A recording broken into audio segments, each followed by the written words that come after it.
Okay, this is day 1 of shooting the documentary. Sorry, do you mind if I just move you briefly? Thank you. Nope, no problem. Just to get you a little centered there. Okay. So essentially we're making this to document more about your perspective, and so gonna ask you just a few questions, answer truthfully, and most importantly, just be yourself. Okay.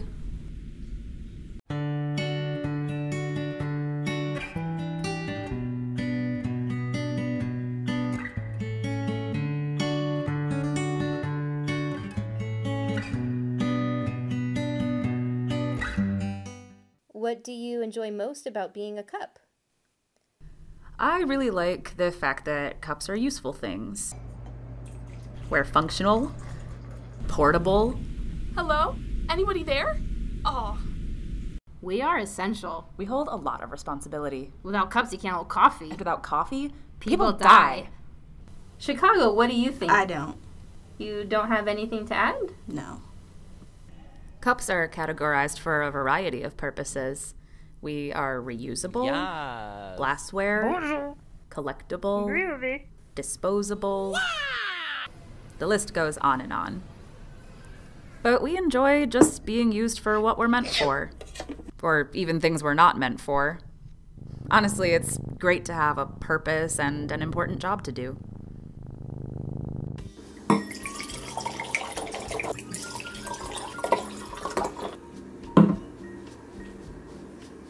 We are glassware reserved for special occasions, festivities, personal engagements.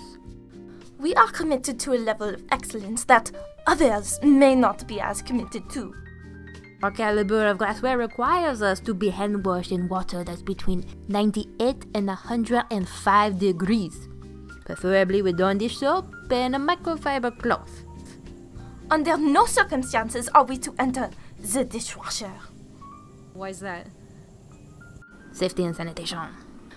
The dishwasher is full of a bunch of clamoring dishes wanting an excuse to run a cycle, more like a party cycle. Ah, oui. We also know who loves to party. Who's that? Solo. Solo. Oh my god, Solo. Hey, did someone say my name? What's up? What's up? Oh, what's this? A camera? Whoa, so cool. Hi, Mom. What's up? Shout out to Lake Forest, Illinois, my hometown. Woo, woo, woo. Pew, pew, pew, pew. Did you see we're in the middle of an interview? What? What interview? Oh, is that what's going on? Sorry. My bad. This is so typical, you cheaply made plastic trash. At least I don't have a stem stuck up my ass. Yo, you want some of this? You want some of this? Yeah, Let's go, let's go. This. Squirrel, squirrel. Okay, that's enough. Wait, no, you I'm guys, a real come on cup now. too. No, oh, wait, stop. Can't wait to smash you and crush you like your I'm trash. certified polystyrene. Everyone take 5. I apologize for my odious behavior. It was very unbecoming of myself. Oh, no. I was cranky and rude. I'm actually a really huge fan of your work. Oh, you are too kind. You are welcome to join us for a dinner party anytime. Come on, go over here. Very well. Come on, give me a hug. Fine. Us cups, however different, need each other. What do you mean? Well, cups like Solo are made to be part of exciting rites of passage for people. They're iconic. Wine glasses are meant for a different kind of setting. They're refined and elegant. Espresso cups are necessary too. I'm so freaking excited. Being different doesn't mean that anything loses their value. I think it's easy to think that some cups are better than others, but at the end of the day, we are all connected by our purpose, taking care of our humans. That's why each of us are important in our own little way. Wow, that's very deep, my friend. Thank you. We all have a part to play. Yeah, we're varied, and that's cool. Yeah, what they said. We're the silent supporters in the background. If we could make your day just a little bit brighter, if we could remind you of the small joys in life, then it's all worth it. We love what we do. And we love you.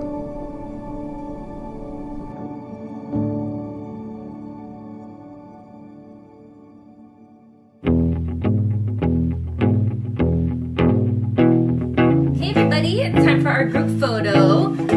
Sorry, guys. Solo. Sorry I'm late. My bad. Okay, awesome. So on the count of 3, let's say cups, okay? 1, 2, 3. Cups. Cups.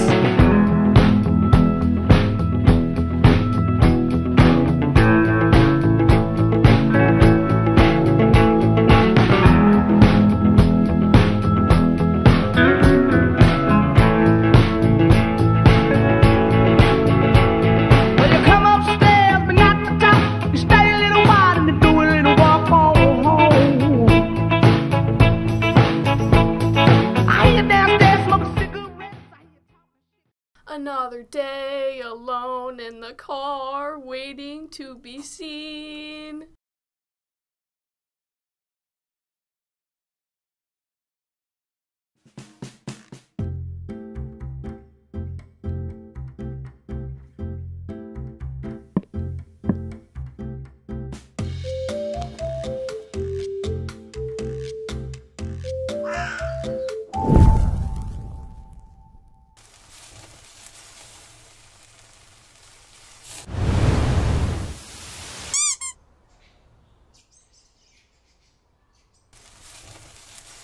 Anyone want some chicken? Ew, gross, Isabel. First rule of fitting into society, Isabel, you don't eat the park birds. Pff, what a waste. Oh, and lose the horns. You don't want to be seen with those. All these stupid rules, come on, let me scare the shit out of someone. You know you can't be seen out in public with those. Wait, guys, look! Check it out! Tenemos elote. Compra tu elote. Let's get some, Wendy. What is an elote? First of all, it's elote, and it's corn in a cup. With some lime mayonnaise, add some squeezy butter, and top with cojita cheese. And you're done. Wow. You've got to try it. This better be as good as you two make it sound. You won't regret it. Well, here goes. So, what's the red stuff on top? Oh, that's just some chili powder. Yeah, it gives it an extra kick. An extra what?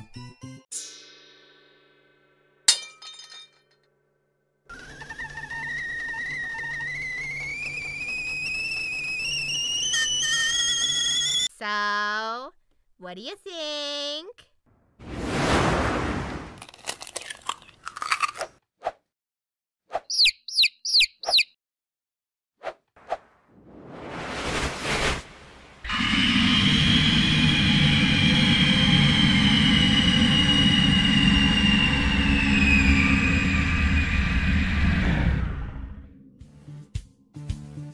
That was awesome!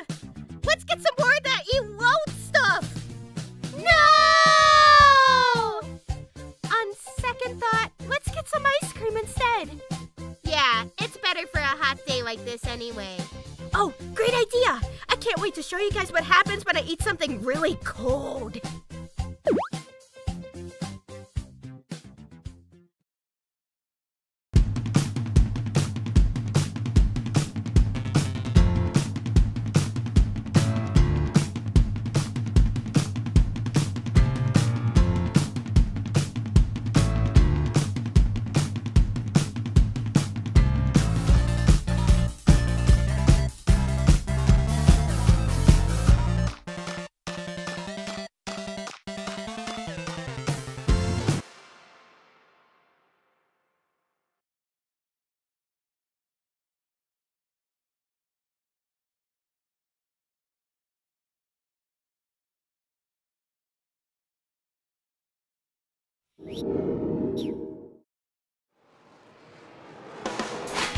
We find out what to expect for COD's 57th commencement ceremony.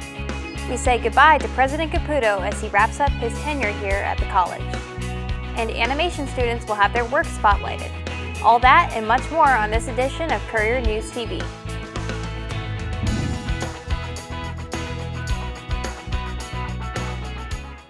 Hello, and thank you for joining us. I'm Hannah Smith. Preparations for the College of DuPage's 2024 commencement ceremony are underway as the graduates are getting ready to step off the stage and onto their careers. About 700 graduates are participating in this year's commencement ceremony. COD's 57th commencement ceremony will take place in the Physical Education Arena next Friday, May 17th at 7 p.m. And for more information regarding commencement, visit COD's website at cod.edu. COD's Student Life held their annual award ceremony last week to honor the college's clubs and organizations. Student Life recognized the work done by its leadership programs and handed out awards to 3 clubs, plus a club advisor, club officer, and the Student Leader of the Year. Student Life manager Chuck Steele believes that this year's ceremony truly celebrated the accomplishments of COD's clubs and organizations. Student Life Awards is really a culmination of all of the effort that all of the student clubs and organizations put in throughout the entire year. And we also include some non-student life groups in it as well. The student ambassadors and the peer mentors are also recognized and celebrated. They are literally the pebble in the pond, and the impact of all of their efforts ripples through the entire college community in terms of providing engagement opportunities and ways for students and even staff and faculty to connect with the college. Congratulations to everyone nominated and for all the great work the college's clubs and organizations provide to all the students. With the school year coming to an end, the college is celebrating the work of its students. Here's a look at your COD events roundup. Fashion Studies program at the college will be hosting its annual fashion show, Code, on Saturday, May 11th at 3 p.m. and 7 p.m. in the street scene located inside the Robert J. Miller Homeland Security Education Center on the college's main campus. This event allows the students at different points in the program to showcase their designs for the event. Tickets are $10 for the 3 p.m. show and $15 for the 7 p.m. show.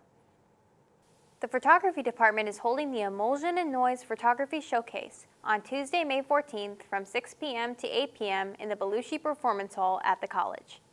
COD's best photographers will be displaying their work along with the talented area high schoolers.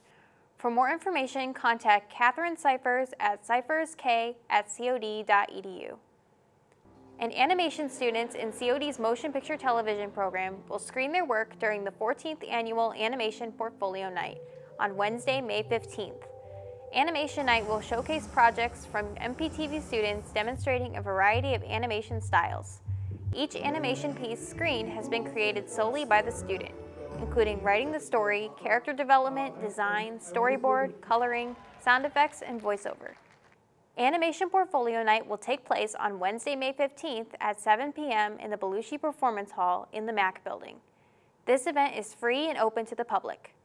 For more information about Animation Portfolio Night, contact Tony Venezia at 630-942-2020 or visit the Motion Picture Television website at cod.edu/MPTV.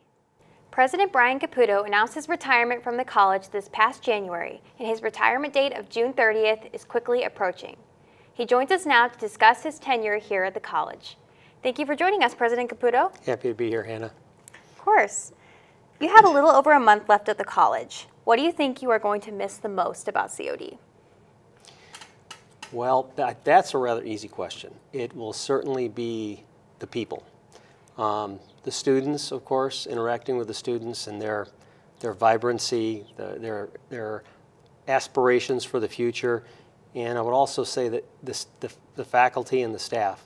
It's been a joy working with them. They're so impassioned about supporting the students. I think that's something I will miss very much. Yeah. And how would you like to see the college move forward in the future?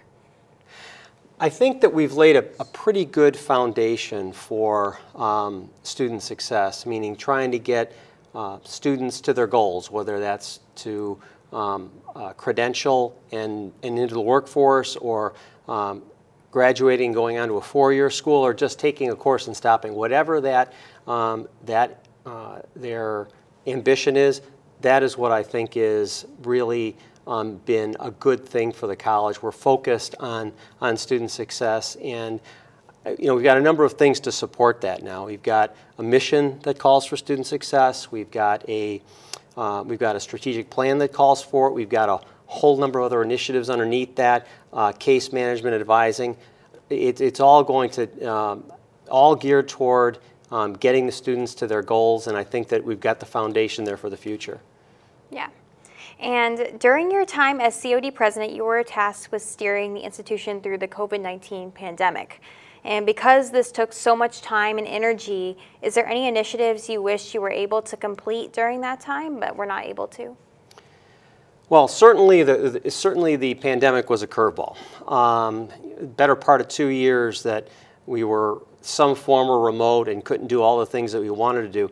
I think most of the initiatives that we wanted to start, I mentioned student success, but there are many others, that we were able to kick off. I think that we would like to have gone further on the student success initiative, but that will come in time. That's going to be a long-term item anyway.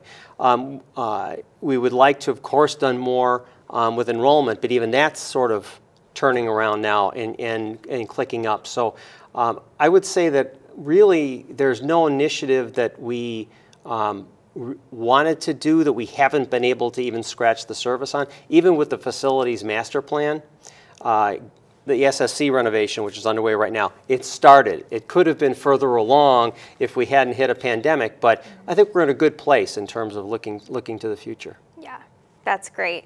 And what are you most proud about accomplishing at COD? Well, I think I have to talk about the pandemic just a bit. That was a traumatic experience for everyone in society, higher ed and all other sectors. And I will say that maybe two things. The thing I'm be most proud about it with respect to the pandemic is that we were able to deliver the education. Everyone got the classes that they needed for the most part, and no one lost a job. It was, all in all, we kept the family together, so to speak. And we were well positioned when we came out of the pandemic to get back to the regular pace. So that would be the first thing I'd be most proud of. I might mention also those student success things that I mentioned, that I alluded to earlier. That's really what it's all about. This college is about trying to help students get to their goals. And because that we've got a lot of pieces in place now to make that happen, that would, I think, be another major, I think, accomplishment for the administration. Yeah, that's great that you could do that during your time here. And what are your plans for retirement? Well, I will say that I will have been working about 42 years, and it seems that I've never really had easy jobs. All of my jobs have been tough ones, and going to school on top of it and so on. I'm looking forward to spending more time with family for sure. I've got three children, adult children. One of them is not in the area but is coming back to the area from Colorado, so I'm looking forward to spending more time with him. 2 new grandchildren, a 3-year-old and a 1-year-old. So that'll be a real opportunity for that. And also I want to spend more time working with my church. So that means a lot to me. So I'll be devoting quite a bit more time there. Yeah, that's so wonderful. And is there anything else you would like to add? I would just say that the College of DuPage community has just been wonderful. Over the course of my time, all told, at College of DuPage, about 7.5 years. It's a very warm and welcoming place, and everybody is focused on trying to help the student. And if we maintain that focus, it's gonna be wonderful. And I just am grateful for that. I'm grateful to have had the ability to participate in such an aspirational sort of environment where we're trying to help people of varying ages to get to their life goals. I mean, I don't know anything that could be more noble than that. So that's what I would just add. That's great. Well, thank you so much, President Caputo, for joining us today, and congratulations on your upcoming retirement. Thank you, Hannah. Of course. The college will celebrate President Caputo on Tuesday, May 14th from 12:30 p.m. to 2 p.m. in SRC 2000.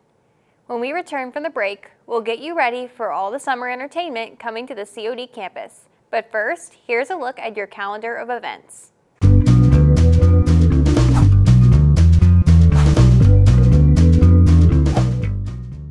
The Buffalo Theater Ensemble presents Into the Earth with You. Granddad is gone. No elegies, no dirges, no dowries. It all goes in the grave. But three sisters can't forget what's buried when an impossible discovery upends their notions of loss and gets the women asking, who among us has been digging?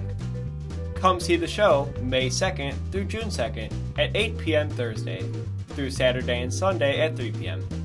Tickets are $44 for adults and $42 for seniors. And COD's 57th annual commencement ceremony will take place on Friday, May 17th at 7 p.m. in the arena of the Physical Education Center. Students who earned a degree or certificate in December 2023 and those finishing in May and August 2024 are invited to participate in the ceremony. For more information, contact the Office of Student Records at commencement@cod.edu. The Glen Ellen American Legion Post 3, in partnership with the Village of Glen Ellen and College of DuPage, will be hosting the Vietnam Traveling Memorial Wall. The memorial will feature a 3:5 scale of the Vietnam Memorial Wall in Washington, D.C. The display stands 6 feet tall and covers nearly 300 feet of space. The exhibit serves as a reminder of the great sacrifices made during the Vietnam War and was created to help heal and rekindle friendships. It also provides access for people across the suburbs who otherwise may not be able to make the trip to Washington. Community members can volunteer to maintain the grounds around the wall and direct visitors to the location of various names by signing up in advance. The Vietnam Memorial Wall is located in Washington, D.C., and was designed by architect Maya Lin as one large epitaph dedicated to American servicemen killed in the conflict. The names are inscribed chronologically according to the date of death for the 58,318 Americans listed. The traveling exhibit also includes the Wall of Honor, which commemorates fallen service members from Operation Desert Shield to the present, including those lost in the September 11, 2001 terrorist attacks, as well as artwork depicting the Vietnam Women's Memorial. The memorial will be on display from Wednesday, May 29th to Sunday, June 2nd, in Parking Lot C off of Faywall Boulevard at the college. For more information, visit the college's website. Looking for some outside entertainment this summer? CNTV reporter Will Kincaid is here to give us a sneak peek at what the college has to offer. Hi Will, what is the summer entertainment plans for the COD this year? Hi Hannah, yes. If you're looking for some outdoor entertainment here at COD, then the Mackinac Arts Center has you covered. The popular Lakeside Pavilion Performance Series is also returning this summer with a full lineup.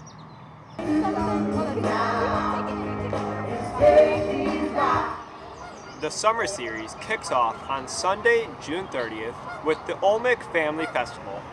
All events are free. Remember to bring blankets, lawn chairs, and a picnic, and to enjoy the variety of performances. Reporting from the college's Lakeside Pavilion, I'm William Kincaid. Thanks, Will. And for more information about the Lakeside Pavilion Summer Series, check out the MAC's website at themac.org. A popular ice cream chain files bankruptcy. The countdown begins for the Real ID compliant driver's license, and those pesky bugs are back for their 17-year visit. This is your Community Roundup. Oberweis Dairy will lay off 127 workers at its North Aurora plant after filing for Chapter 11 bankruptcy. The company, known for its ice cream stores and milk packaged in glass bottles, notified the state that the job cuts will start June 11th due to the plant's closure. The family business was founded in 1915 by Peter Oberweis. The company has more than 30 locations in Illinois. Come next year, your regular old Illinois driver's license won't be enough to get you through TSA security at the airport. Instead, you'll need what's called a Real ID, starting May 7th, 2025.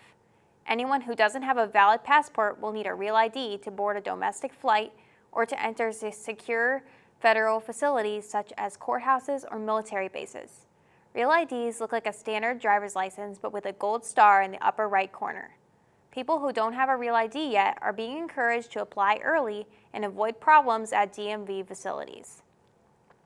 Cicadas are officially emerging from the ground in several parts of the Chicago area as the start of a historic emergence begins.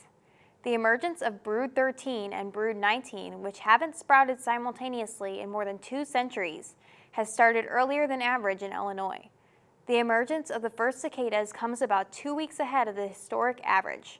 It will continue to be sporadic, as soil temperature, mulch, and turf grass all impact cicadas differently. The emergence is set to last through mid-June. There's a place in Wheaton that's changing lives one tool at a time. Wanting more for her son and others like him with intellectual disabilities, Sarah Stark networked within her channels of influence to develop a place where they could learn valuable skills. From humble beginnings out of her garage in 2016, Doodlebug Workshop in downtown Wheaton emerged. So we're at Doodlebug Workshop. We're a vocational training program for teens and adults with special needs. We're located in Wheaton on Main Street in downtown. We provide services to the special needs community, teaching them how to learn different skill sets in woodworking and project management and creating items that we sell here in the store. So I started Doodlebug Workshop. My son is 27 now. He was getting ready to age out of the school system. We had this idea about teaching them how to build and make stuff. Reached out to a couple of my friends that had special needs kids, and we started the concept and built the program out. It was originally in our garage, and then in 2020 we moved to the Main Street facility. Doodlebug has 2 different kinds of programs. One is the vocational end, where participants come and they do shifts where they work for 2 hours at a time. I come in here, those are my job. And we have a volunteer community who comes in and teaches those skills. Well, I like working with participants. Get a variety of abilities, and so just the interactions with them is a lot of fun. I built the doll houses, bat houses, bird houses, handles on the resin. On top of our vocational program, we have a program for our adult day programs and high schools and transition programs. And what that looks like is those individuals bring their students here, and we consider it kind of a field trip. They usually bring a lunch, and what they do is they learn a project, and that project goes home with them. It's cool, it's fun.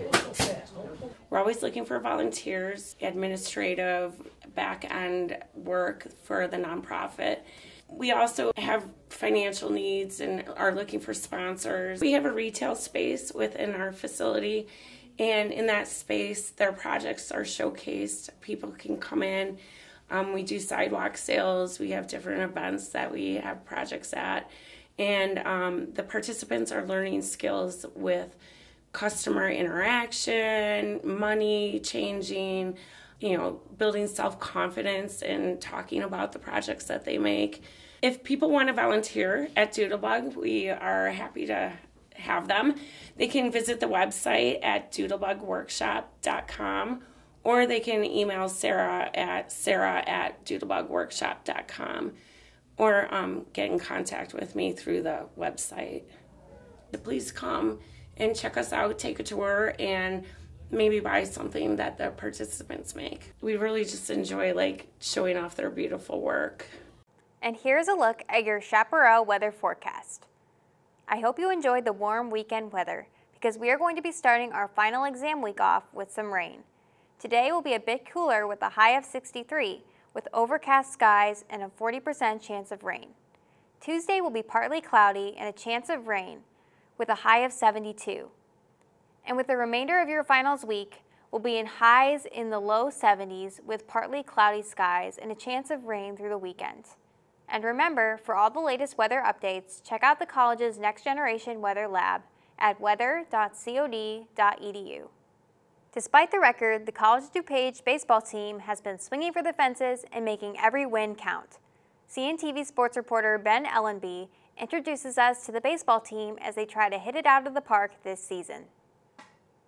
The College of DuPage men's baseball team is hoping to keep their season on a positive note, winning 6 of their last games and hoping to extend it to 8 games and to go 500 against a tough Kankakee Community College team who comes into the doubleheader 24-14-1 Yeah, everyone knew the boys were hot. We're playing well. We knew Kankakee is a good team. They're going to have good arms, good position players. They're always a tough matchup. We knew we came in here with a lot of energy, hopefully bring some momentum on, and we knew we were going to face some good players. So yeah, I think all the boys are ready to go. It's always nice to be on a heater, but every game is a new game. Every day is a new day, so you got to come in with the same intensity as we did when we were still losing games. So come in ready to play every day, take it one pitch at a time, one inning, and try to win them all. I pitch it pretty much every game to my teammates, but just to take it one pitch, one inning at a time. When we get there, we'll get there. But the next thing we focus on is Saturday, and when we get to the playoffs, hopefully, like Paulie said, we're on a heater, but we got a lot of time, so take it one game at a time, one win at a time. Just got to get out at the right time for the playoffs, for the tournament. Have everyone be ready to go. So I still think that we're playing pretty good baseball. We ran into a little bit of a roadblock today, but we've really been on the course of getting guys doing jobs, trying to move runners over, really a team-first mentality. And I think as long as we stay focused on that, we were heading in the right direction, and we'll continue moving that way. Despite losing both games by a score of 4-2 and 11-4, the Chaparrals are hoping to finish the season on a positive note and punch their ticket to the NJC AA playoffs beginning May 10th. Their next matchup is a doubleheader on Saturday, April 20th against Milwaukee Tech Area Community College, and another doubleheader Sunday, April 21st against Sauk Valley Community College. For CNTV, I'm Ben Ellenby. It's now time for a segment we call Chap Chat. We ask students what their plans are for the summer. I'm planning to take summer classes in the summer. I guess that's all everyone probably doing this summer. And also planning to go out of town, so let's see what time allows. I want to complete quickly my college. I will come to summer class for this summer. I'm actually going to go to London and Paris for like a week. Just maybe going out to take some 1 or 2 summer classes, and actually starting out my summer with a big vacation to Yellowstone, which I'm pretty sure is in Idaho or Wyoming, so nothing much, but I'm going to start out with a pretty good vacation. Thank you for watching Courier News TV this semester. We'll be back in the fall with a new edition. For everyone here at Courier News TV, I'm Hannah Smith. Have a great summer.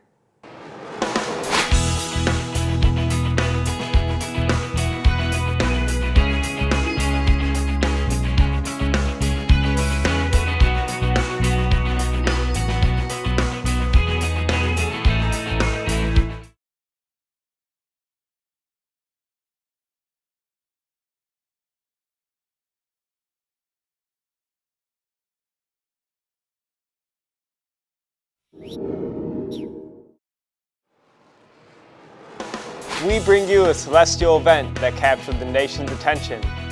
COD's tuition is going up. Find out how much more you'll have to pay next semester. And the annual Sci-Fi and Fantasy Convention is coming back to the college for CODCON's 27th run. All that and much more on this edition of Courier TV News. Hello and thank you for joining us. I'm Wayne Kincaid. Across the nation, millions of people gathered to witness a truly breathtaking sight of the total solar eclipse. CNTV reporter Bianna Yeager spotlights the excitement surrounding this rare phenomenon. We're here at Fullersburg Forest Preserve Nature and Education Center, where hundreds of people have come to watch the eclipse. People of all ages came together to witness this astronomical event. This is one of those things where you feel like you're not only part of nature, but part of the crowd, like you're really feeling all of us. And everyone's smiling. We were able to speak with Professor David Fazzini. He provided us with his professional insights regarding this eclipse. The eclipse will be visible on Monday, April 8th. Local time, it's going to be 2 o'clock. If it is clear, you will notice some interesting atmospheric conditions. For example, when you are in the full shadow of the moon, you will see dusk 360 degrees all around you. Stars will come out, so you'll be able to see some of the bright planets. Like you'll likely be able to see Venus, and likely Jupiter, If conditions are right, you might see some other stars. There's a comet near Jupiter that might be visible if conditions are really good, but no guarantee of that. A solar eclipse can damage your eyes if you look at the sun, because what you're doing is looking at the moon as it passes in front of the sun. So for a partial eclipse, at no time during a partial eclipse is it safe to observe without some kind of eye protection, such as solar eclipse glasses or some kind of solar filter that you would put on a camera or a telescope. Several observers we met had other innovative ways to witness the eclipse. When I was a kid, we made pinhole viewers, right? And so this is just a different version of a pinhole viewer, to just use the pinholes of a calendar. And of course it has to be circle. It won't work if it's like a square calendar or something like that. So that's how I came to it. And I thought, well, I'll bring it today and see if it works. And sure enough, it's kind of been a hit. Others that traveled to observe the eclipse in the path of totality were able to capture time-lapse of the event. If you missed the eclipse, the next opportunity will present itself in 2044. This is Bianna Yeager for Courier News Television. Last month, the students at COD cast their vote for the Student Leadership Council elections. The votes have been counted, and our new Student Leadership Council members have been elected. Angel Lim, Ahil Syed, Lou Fitani, Shahid Khatib, Anam Sultana, and Carson Fenney have all won seats on the Student Leadership Council. In their new roles, they will respectively be the mouthpieces for students here at the college. And Anam Sultana will take over for Ruju Rai as student trustee to represent the student body in the Board of Trustee meetings every week. The SLC encourages all students to be more involved in the decisions made here at the College of DuPage. If you have any ideas or suggestions, you can contact any of your new representatives at the SLC office in the Student Services Center, room 2214. Your pocketbook may be feeling a little empty as the college raises tuition for the next academic year. CNTV reporter Billy O'Brien is at the cashier's department at the college with more increase. Billy, please tell me this is not true. I'm sorry to tell you this, Will, but the College of DuPage's tuition will increase by $8, raising the fee to $152 per credit hour for in-district residents. As part of a continued commitment to providing students top-quality educational opportunities balanced with its fiduciary responsibilities to local taxpayers, the College of DuPage Board of Trustees authorized the increase effective for the fall. Students on campus reacted to the tuition hike. Obviously, no one really wants prices to increase at all. I don't like it, but I mean, in the grand scheme of things, if you're already paying several $100s for a class, I mean, an $8 increase I don't think is really that big of a deal compared to what you're already paying, right? Depending on how many classes you're taking, you have to pay extra, about like pretty much pay almost like $50 out of your pocket on top of what you're already paying. I feel like that's a lot. The first thing I thought of was that's kind of like a low amount of money, and it's not like a significant charge that like a lot of people couldn't handle. According to President Dr. Brian Caputo, said the increase is necessary to ensure the institution sustainably amid the rising operating cost. The tuition and fees will be $152 per credit hour for in-district residents, $355 for out-of-district residents, and $425 for out-of-state college students when the fall semester begins in 2024. Reporting for the College of DuPage, I'm Billy O'Brien. Thanks, Billy. And remember, for all the latest college news and events, check out the Courier newspaper. In January, college president Brian Caputo announced his retirement from the college at the end of the semester. The college's Board of Trustees has been continuing to keep the college community informed on his interim replacement process and the next steps for hiring a new president for the college. The college will celebrate President Caputo on Tuesday, May 14th from 12:30 p.m. to 2 p.m. in SRC 2000. Caputo served as president of the College of DuPage for 7 years. The Sci-Fi, Fantasy, and Gaming Club is celebrating 27 years of CODCON on April 12th through the 14th. Joining us now to discuss this popular gaming convention is Chris Jeske and Nick Rogan. Welcome and thanks for joining us. Thank you for having us. Well, can you guys tell the viewers what they can expect from CODCON this year? So CODCON this year is going to be a magical mashup of fun events and we have a maid cafe, we have foam sword fighting, and a whole bunch of shops that are going to be super fun. And what makes CODCON so popular? I'd say, you know, the community that really comes together to, you know, build this convention from the ground up, because we are ran by the Sci-Fi Fantasy and Gaming Club, as well as the Anime Cosplay Club and the D&D Tabletop Club now. Our convention is so special because we, you know, put so much work into it, and because we have so many people that come together for it. We have, you know, like Chris mentioned, we've got artists and vendors who sell their wares.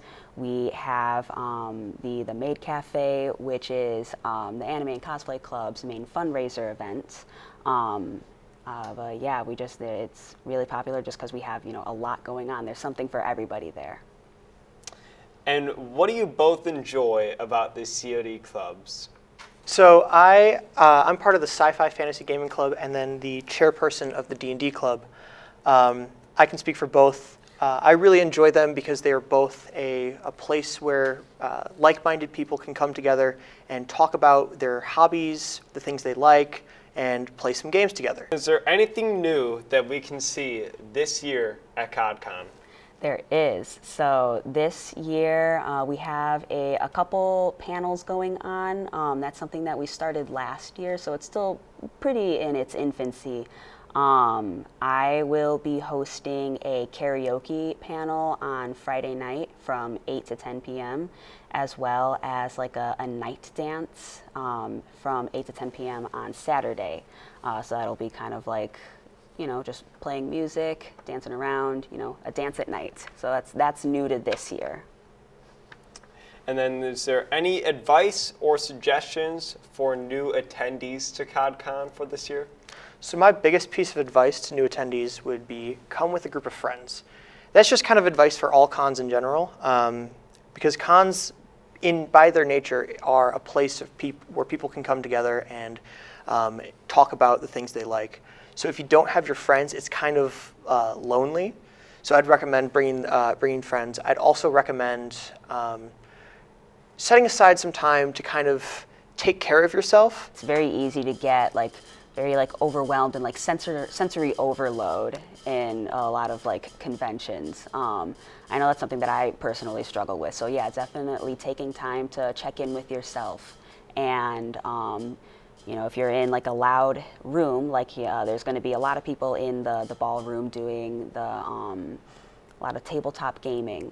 And it can get, you know, kind of loud in there with a bunch of people talking. So, you know, just check in with yourself and make sure that you're taking care of yourself at these kinds of conventions. That's, yeah, good piece of advice.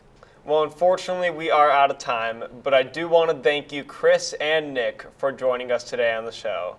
And remember, the Sci-Fi Fantasy and Gaming Club will be hosting its 27th annual CODCON Gaming Convention, returning on Friday, April the 12th, going through Sunday, April 14th, SRC 2000.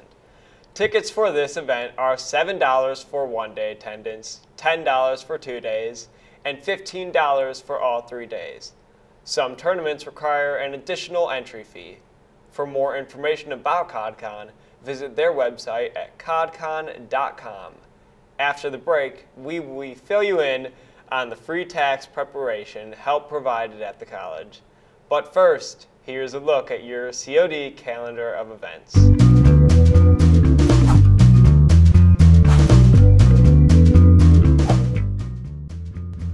Ever wonder what you should do when you feel threatened? Well, think no further, as COD is hosting a self-defense training class, focusing on making good decisions, speaking up, and only using physicality when there's a real threat. Join the class on Thursday, April 18th from 11 a.m. to 1 p.m. at the Physical Education Center in room 138. The dance program at COD is presenting its newest production, as the Emergence Spring Dance Concert takes away on Friday, April 19th from 7:30 p.m. to 9 p.m., featuring performances from 9 students.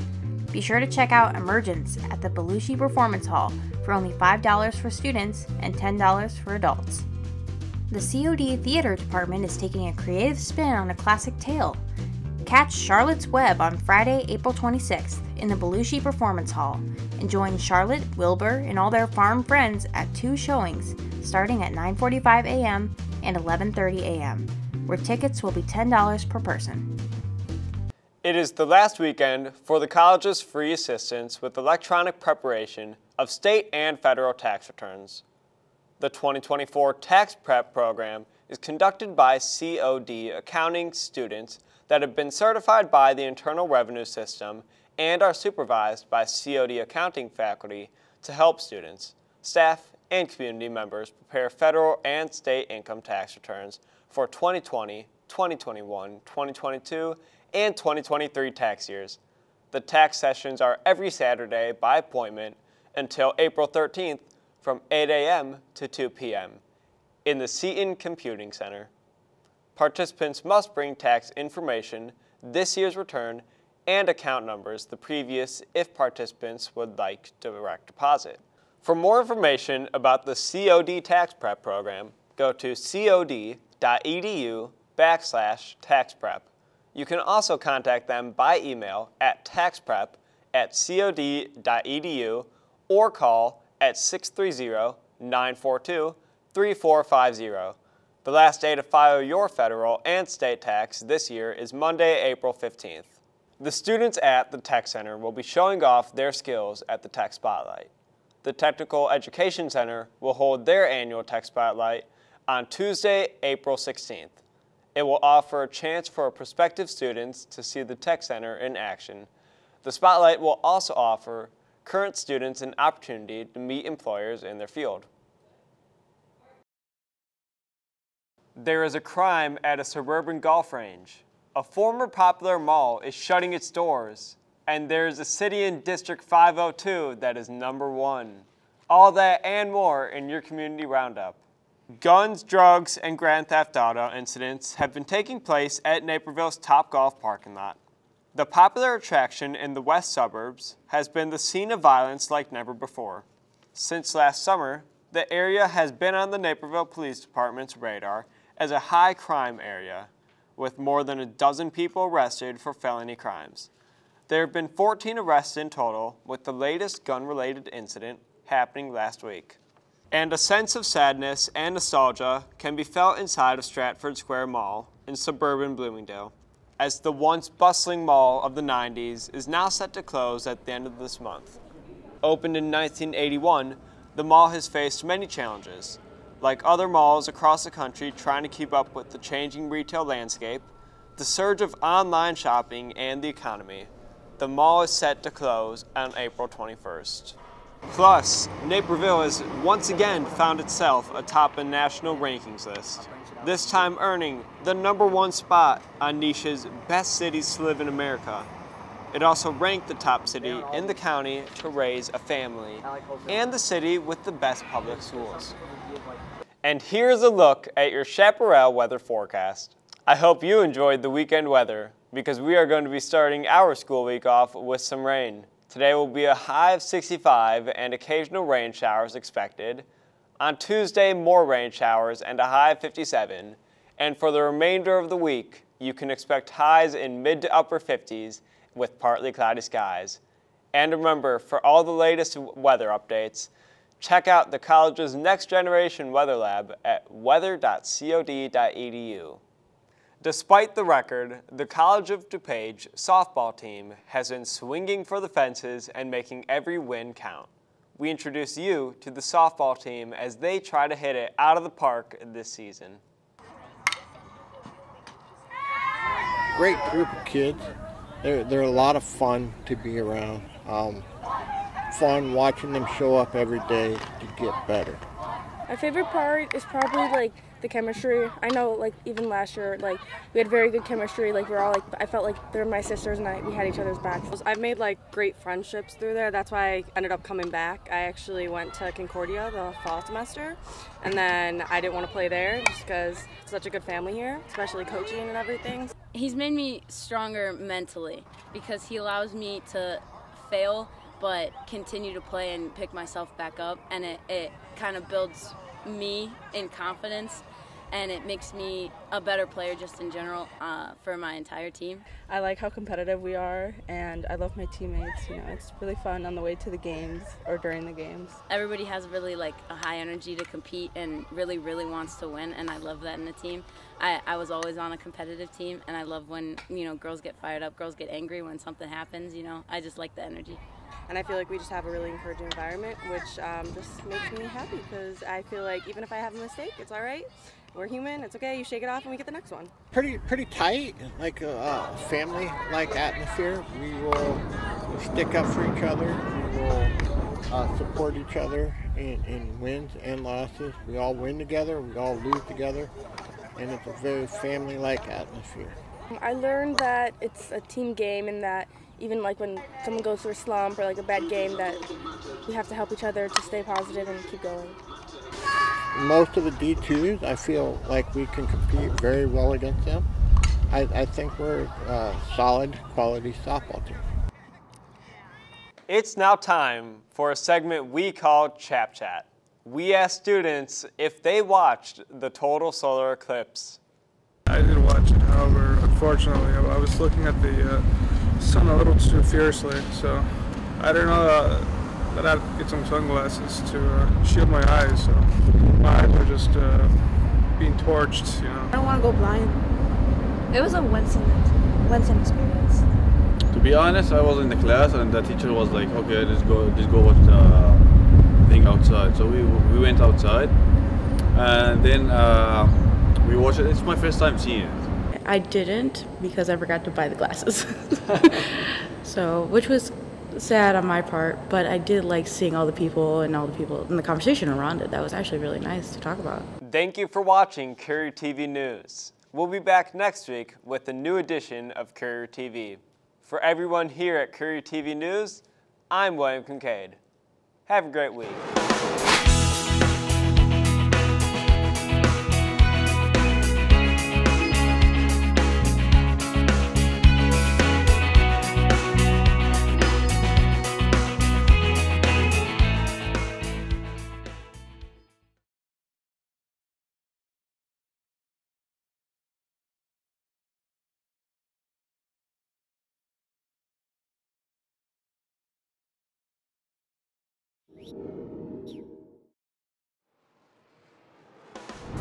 Coming up, we catch you up with everything you need to know about the upcoming Student Leadership Council elections. We will learn all about the SSC building's renovation plans that are ongoing, and it's tax season. Need help filing your taxes? We fill you in on the free tax preparation help provided at the college. All that and more coming up on this edition of Courier News Television. Hello, and thanks for joining us. I'm Bianna Yeager. You still have time to cast your vote in Student Leader Council elections. Online elections for the SLC ends tonight at 11:59 p.m. Everyone enrolled in classes this semester are able to vote for student trustee, student body president, and student body vice president, who take part in the college decision-making process and are called on by the administration to represent the students. Voting took place yesterday and will conclude tonight. I think that there is power in voices, and in voices there's power in numbers. And involving yourself not only by voting and by using your student voice to be as input is going to be able to shape the college and to make it better. Last week, voters had a chance to meet the candidates and learn about their positions at a candidate forum held in the Student Services Center. All 12 candidates shared their platform statements and took part in a question and answer session for over an hour. For more information about the candidates and elections, contact the Office of Student Life at 630-942-2243. Amidst bustling activity here on campus, the college's Student Service Center is undergoing a major renovation. CNTV reporter Will Kincaid is in the SSC building with all the latest construction updates. Will, what can you tell us? Go. Hi, Bianna. Yes, the college is transforming one of its most used buildings, the Student Services Center. We talked to those on campus about what we can expect during the construction process. As construction begins, students and faculty around campus have shown nothing but positivity for the renovation, which aims to bring more variety for student activities and events. I'm excited, especially for the finished product, because it's going to make, streamlining the enrollment of students a lot easier, as opposed to having to walk around, various buildings and various locations.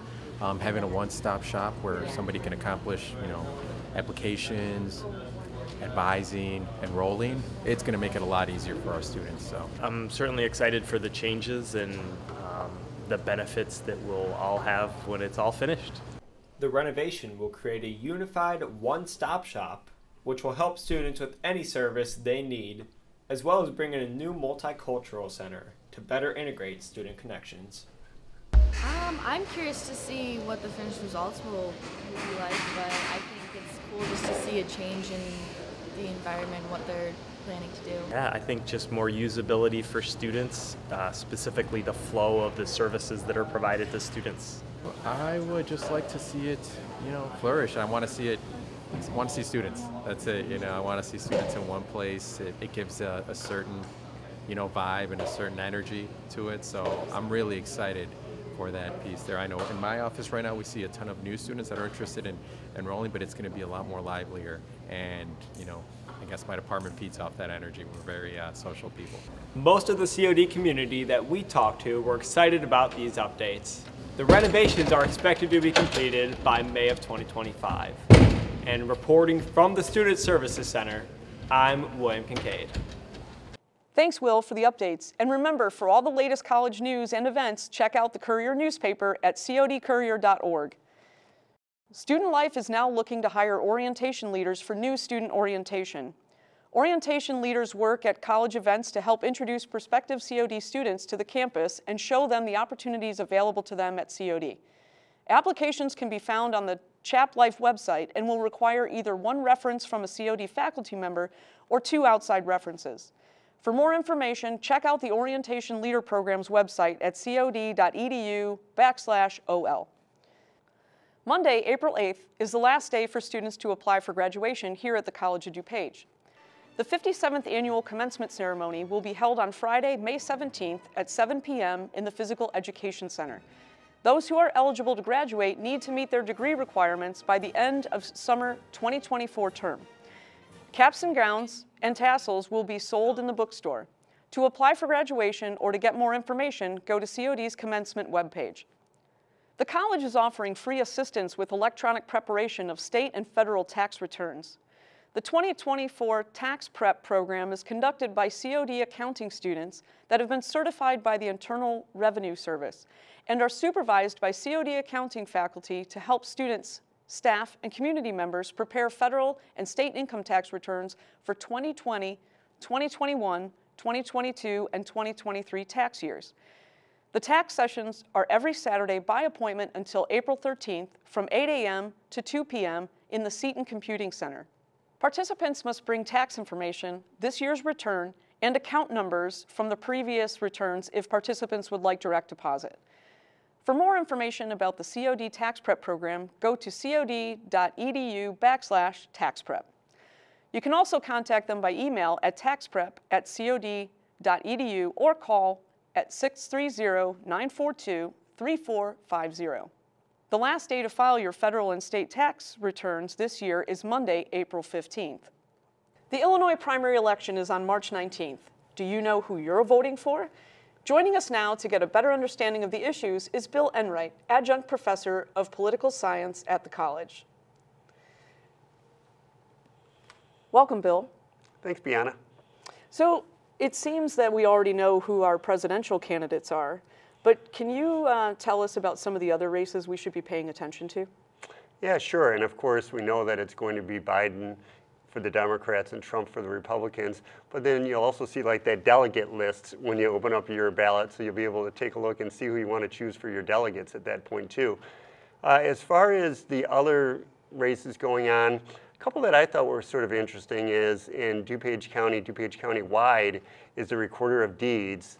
And so we've got an incumbent who's facing 2 Democrats, but sort of interesting part about it is that Kathleen Carrier, who's the incumbent, is facing Liz Chaplin, who's actually a DuPage County board member right now. And again, those are Democrats running against Democrats in the primary. And then also Pete DeCiani, who was a former DuPage County Board member and also was a Republican last time we saw him. And so now he's running as a Democrat in the Recorder of Deeds. And of course, you wouldn't expect like a big race for Recorder of Deeds. It's just like it sounds. They record the deeds, so when somebody buys a house or sells a house, and that's recorded there. And so it's kind of an interesting race that's taking place in DuPage County, and you'll see the signs all over the place, and so that's a good race.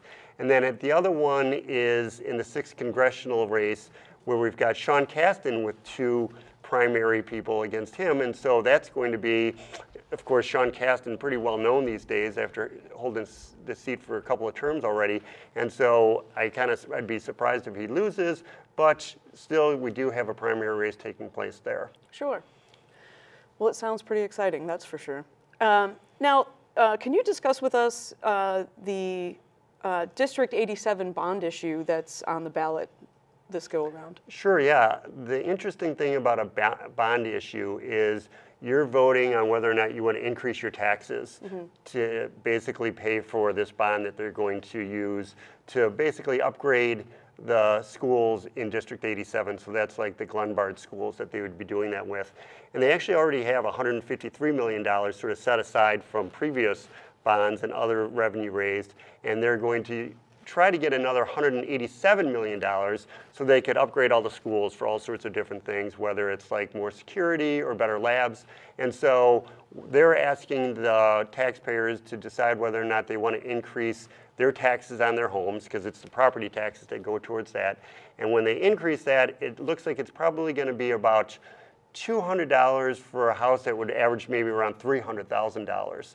And so if you had a $600,000 house, then that's going to be $400 extra a year. And bond issues generally last about 20 years. And so you're basically saying whether or not you're willing to have your taxes increased for that purpose. Okay, interesting. Now, as people head to cast their ballots, is there anything that they need to know prior to getting there? Well, the one big thing to remember is when you're voting in the primary, you're choosing a Republican ballot or Democrat ballot. So you're not going to be able to vote for Trump and then also vote for Biden. You're going to have to choose which party you want to vote in. And then still, if you were doing the referendums, those will still show up on the ballot, but just keep that in mind. Choose a Republican or Democrat ballot. Yeah, I think that's really important for people to know. Now, you have something very exciting coming up this summer. You have a class that you're going to be conducting. Can you tell us a little bit about that? Yeah, we do. We've got a field studies class, and what we're planning on doing is taking a group of students to the Republican National Convention in Milwaukee, and we're going to be reporting from the Republican National Convention. And so we're going to be doing it as part of the MPTV program, which we're doing right now, and then also as part of the political science program. So you'll be taking 2 different classes that would feed into that. And then we're going to take the group of students and hopefully have a chance to interview different delegates that will be there and other, top Republicans that will be showing up there. There's not that many from Illinois these days, and so we've got to search around for them. But otherwise, we'll find somebody interesting to interview and sort of report on what's happening at the convention. That sounds really interesting. And now I know, so it's 2 different classes that if you sign up for the MPTV portion of it, you're going to also have to sign up for that political science class as well, correct? Correct. Yeah, so you're doing 2 different classes, 3 credit hours for each one of those classes. And so it's all, sort of combined because you need to have an understanding of what's going on in political science so that you can have an understanding of what questions to ask. And then you also have to have an understanding of how TV works so you can report on it. That all makes a lot of sense. And you get 6 credit hours out of it. Yeah, right. What a benefit, right? Well, thank you for joining us, Bill. Really appreciate your expertise. It seems like this election season's going to be an interesting one, and you've certainly given us some information to help us kind of differentiate between what we need to know. And really appreciate it. Yeah, you're welcome. And remember, you have less than 1 week until the Illinois primary elections, which will be held on Tuesday, March 19th. Illinoisans will be voting to determine the candidates for this November's elections. And remember to join us on Tuesday, March 19th at 7 p.m. and 10 p.m. for our special primary election coverage. We will have analysis, candidates' reaction, local, state, and national coverage. CNTV election coverage 2024 will be available at codcourier.org and on our YouTube and Facebook page at Courier TV. But if you can't wait until Tuesday to cast your vote, early voting is open with dozens of locations open until Election Day on March 18th. For more information about casting your ballot early in DuPage County, visit the County of DuPage's website to find out about the closest polling site to you. Similar websites are available for other local counties. And when we return, we will see if those warmer temps will stick around for this weekend. But first, here's a look at your COD calendar of events.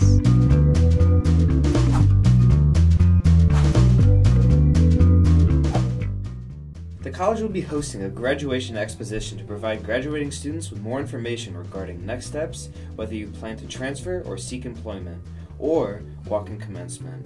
The exposition will be on Wednesday, March 20th from 10 a.m. to 1 p.m. in the HSC atrium. Enjoy a free screening of the feminist landmark film Wanda, presented by COD's Film Studies program, with an introduction and post-film Q&A by film production faculty member John Rangel. The screening will be on Thursday, March 21st from 4:30 p.m. to 7:30 p.m. in the BIC 1437.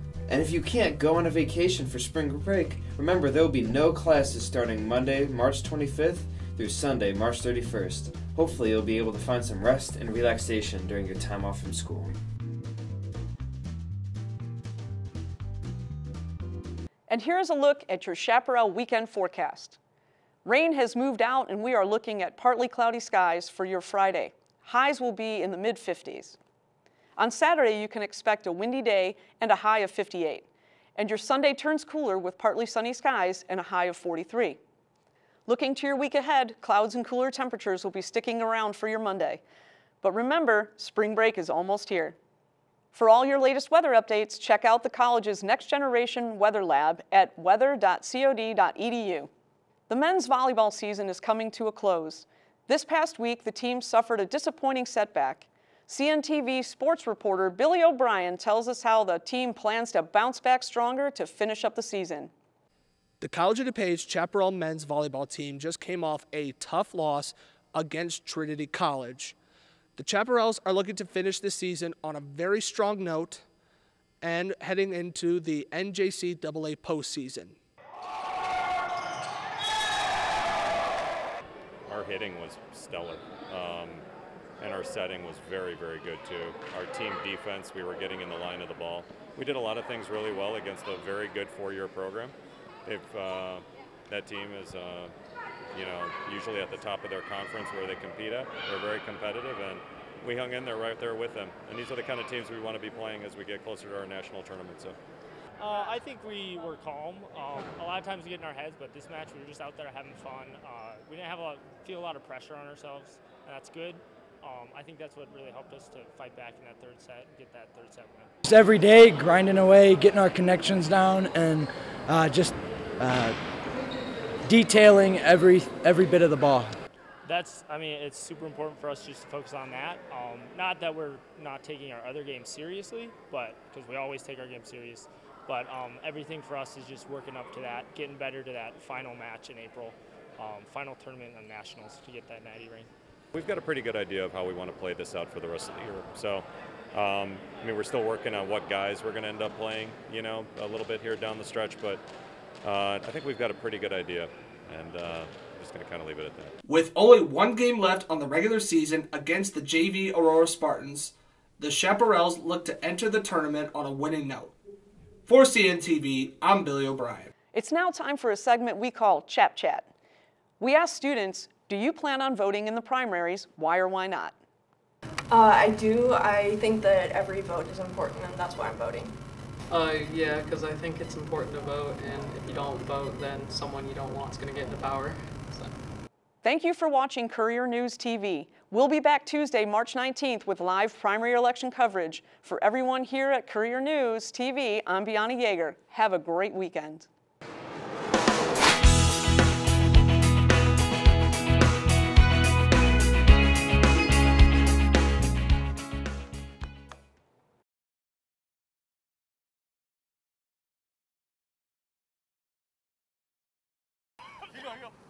Look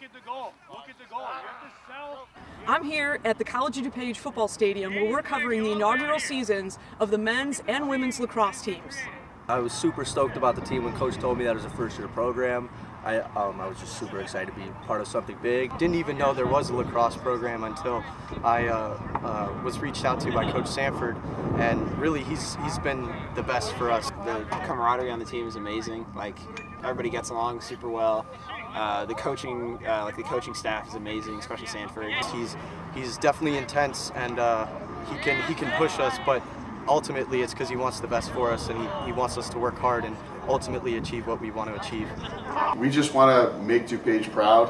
We want our student athletes to do well in the classroom and engage with their professors, and get a great experience while they're here, and then move on to bigger and better things wherever that might be. Not to be overlooked, the women's team is also ready for a competitive first season. What I look for when I'm recruiting are leaders that are not going to be on the field but off the field as well. So we have a pretty unique dynamic because we have girls that have played in high school for a couple years, and then we also recruited girls that have never played lacrosse before. Anytime you start a brand new program, it's always going to be difficult because you're bringing a group of girls in that have never played together before.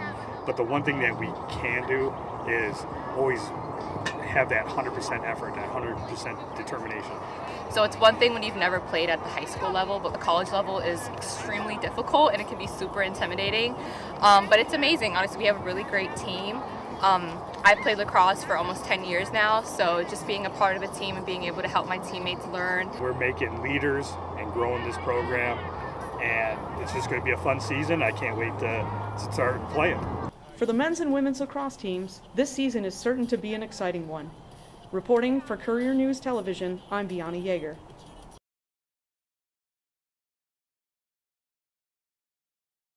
The College of DuPage Chaparral football team is squaring off today's match against Rochester Community College for the Red Grange Bowl championship, as the Chaparrals are looking to take their third straight championship in the school's history. The Chaparrals won the Red Grange Bowl National Championship after beating Rochester Technical Community College 33-29. This victory marks the third national championship and the third one overall in school history. This is like a dynasty to us. Like, we gonna keep on growing. This train gonna keep on going and keep on going and keep on going. We go until we can't go no more. So I'm very excited. It's a big accomplishment, but we knew this. We knew this. Anyone from NCAA, NAIA, or the National Junior College Association won 3 championships in a row, and that was Minnesota in 1936. So for us to accomplish this is incredible. No one can say that. There's only been 3 Division III national championships, and we have them all. So until we stop winning them, nobody else gets one. It's amazing because nobody ever did that, and that's history. Everybody on this team this year, we're going to be known for doing the 3-peat. And next year, those boys will go get 4. The most crucial play took place with just over 1 minute left in the fourth quarter when COD's wide receiver Fabian Baez caught the game-winning touchdown in the back of the end zone.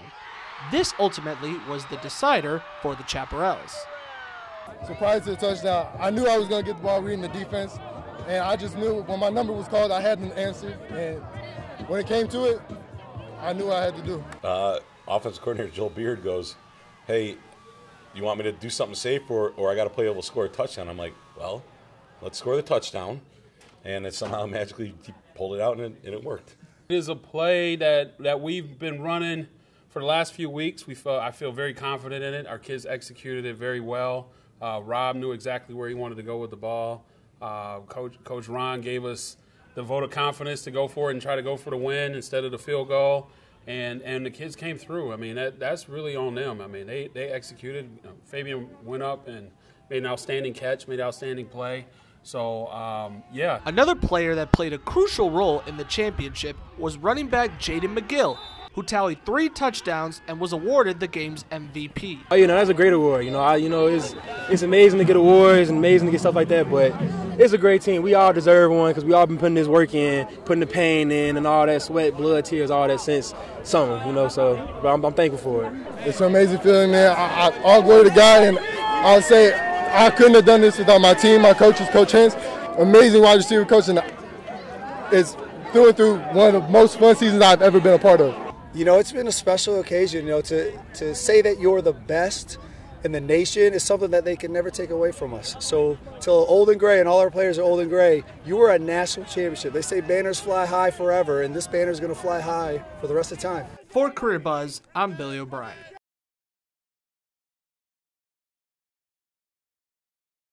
So we're at Doodlebug Workshop. We're a vocational training program for teens and adults with special needs. We're located in Wheaton on Main Street in downtown. We provide services to the special needs community, teaching them how to learn different skill sets in woodworking and project management and creating items that we sell here in the store. So I started Doodlebug Workshop. My son is 27 now. He was getting ready to age out of the school system. We had this idea about teaching them how to build and make stuff. Reached out to a couple of my friends that had special needs kids, and we started the concept and built the program out. It was originally in our garage, and then in 2020, we moved to the Main Street facility. Doodlebug has two different kinds of programs. One is the vocational end, where participants come and they do shifts where they work for 2 hours at a time. I come in here, those are my job. And we have a volunteer community who comes in and teaches those skills. Well, I like working with participants. You get a variety of abilities, and so just the interactions with them is a lot of fun. I built the doll houses, bat houses, bird houses, handles on the resin. On top of our vocational program, we have a program for our adult day programs and high schools and transition programs. And what that looks like is those individuals bring their students here, and we consider it kind of a field trip. They usually bring a lunch, and what they do is they learn a project, and that project goes home with them. It's cool, it's fun. We're always looking for volunteers, administrative, back-end work for the nonprofit. We also have financial needs and are looking for sponsors. We have a retail space within our facility, and in that space, their projects are showcased. People can come in. We do sidewalk sales. We have different events that we have projects at. And the participants are learning skills with customer interaction, money changing, building self-confidence and talking about the projects that they make. If people want to volunteer at Doodlebug, we are happy to have them. They can visit the website at doodlebugworkshop.com, or they can email Sarah at doodlebugworkshop.com, or get in contact with me through the website. Please come and check us out, take a tour, and maybe buy something that the participants make. We really just enjoy showing off their beautiful work.